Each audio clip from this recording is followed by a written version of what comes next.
Ratio का सवाल है। 2100 रुपये की धनराशि को 3 भागों में बांटना है। कितने भागों में बांटना है? 3 भागों में। पहला भाग, दूसरा भाग और तीसरा भाग।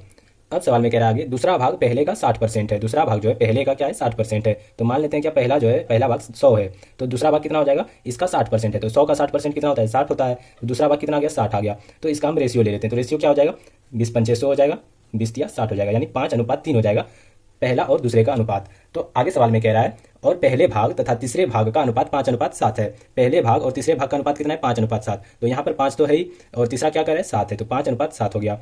अब कह रहा है सवाल में क्या, 2100 रुपये को बांट रहा था। यहाँ पर देख लेते हैं कितने को बांट रहा है। तो 5 3 8 7 15, 15 यूनिट को बांट रहा है। सवाल में कह रहा है 2100 यूनिट को, तो 15 यूनिट का वैल्यू कितना हो गया? 2100 हो गया। तो 2100 में 15 से भाग देना होगा। सवाल में पूछा क्या जा रहा है? पूछा जा रहा है पहला भाग रुपया में ज्ञात करें। तो पहला भाग ज्ञात करने के लिए क्या करना होगा?